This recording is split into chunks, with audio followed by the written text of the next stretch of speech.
I wish I was here to give you some better news, but unfortunately, these are the circumstances that we have been dealt. The United States is being pulled into a war into the Middle East. Right now, some say a war between the United States and Iran is imminent. Now, I'm going to address what just happened yesterday on Christmas Day. This was something that we've been expecting. This is something we knew. Tensions were escalating, but we were hoping nobody would be hurt. Unfortunately, on Christmas Day, U.S. troops were attacked. 1 is critically injured. 2 more do have substantial injuries, but nobody lost their life. So that's at least the good news. Unfortunately, we have made additional attacks, but like Pentagon officials have been warning President Biden, these attacks are coming too late. So, we're going to address what's going on, what President Biden did, the attacks the United States placed on Iran, and what this means moving forward. All I ask is one thing, takes 2 seconds. Go ahead, hit that like button if you enjoy these daily updates. And now, let's begin.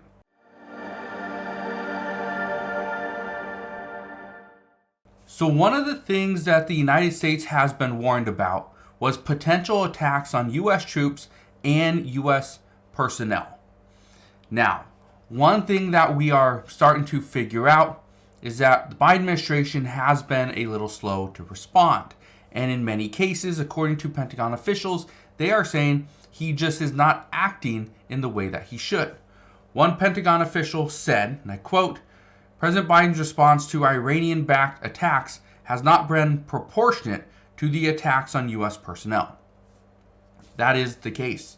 And the reason I bring this up is because that's what Pentagon officials have been saying for over a month. Now, look at this. The United States has finally retaliated in Iraq after 3 U.S. troops were wounded in an attack. It's about time that we respond. We respond in kind. We haven't done so. Now, since October 17th, when the first attack was reported, the United States has been attacked more than 103 times.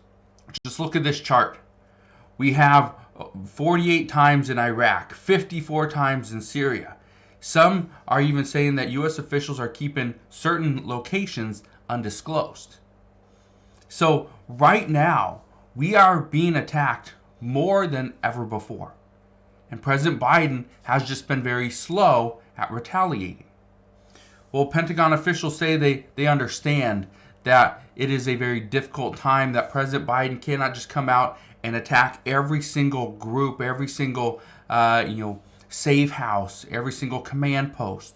We just been responding and attacking ammo dumps and shacks, but that does not send a message. Now, here's the other problem. When the United States attacks these Iranian-backed groups, we are sending in it's a drone strike. Okay? We're attacking that way. Well, when we do it, we're not just sending one. We're sending multiple drones, multiple missiles. And here's the problem. When I say 107 or 103 attacks, okay, and again, look at this map. When I say 103 attacks, this is not just 103 drones. No. Every single instance is multiple drones, not just one. And so this is the problem, is we are being attacked multiple times every single instance.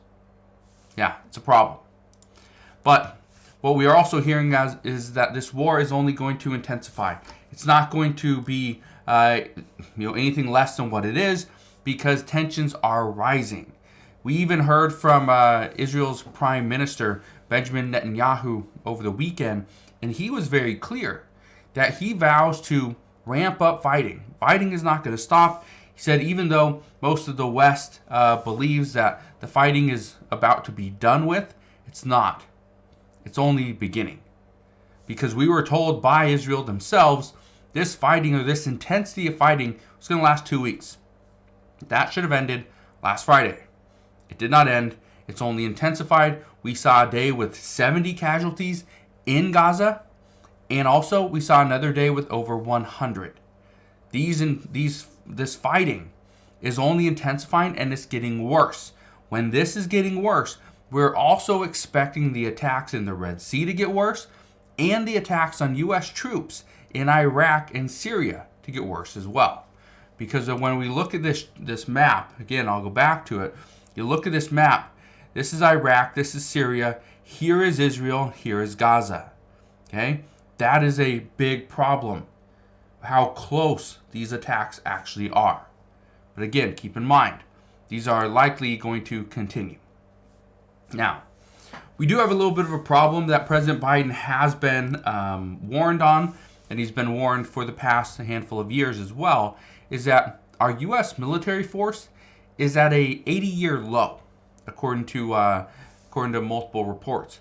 The Pentagon is urging President Biden to do a national call to service, because they are saying that we need additional servicemen and women in order to actually fill the needs of the U.S. military.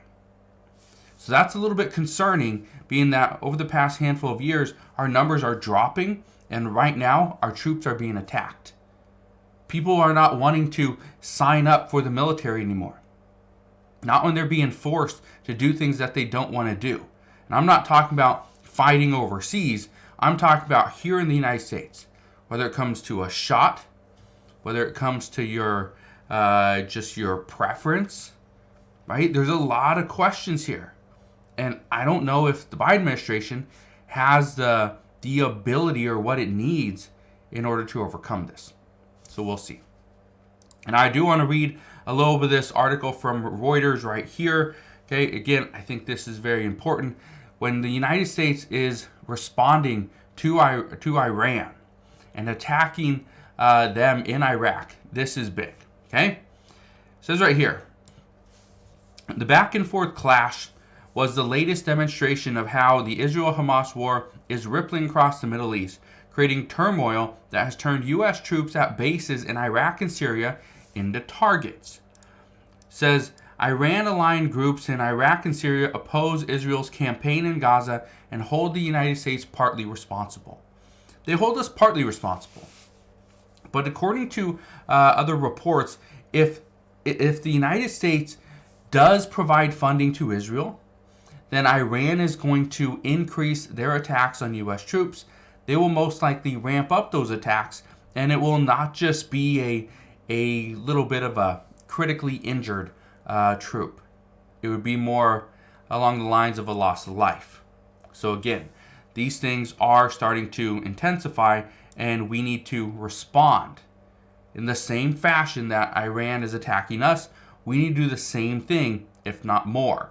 One expert believes, and this could be similar to what many experts believe as well, but one expert just recently, I believe it was on Fox News, said one of the things that we should do as the United States is come out and attack every single known place that we know these groups are at. Every single command post, every single safe house, everything. Come out and attack them all at once. Done.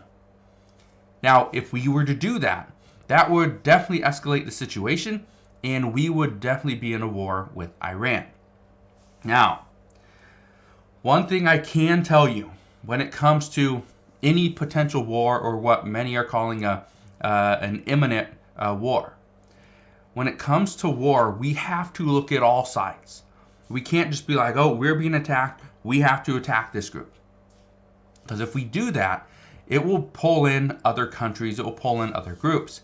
That's the worry. Right now, especially with the location of Iran, there's a lot of problems in that area. Okay? The Middle East is not a great place to be right now.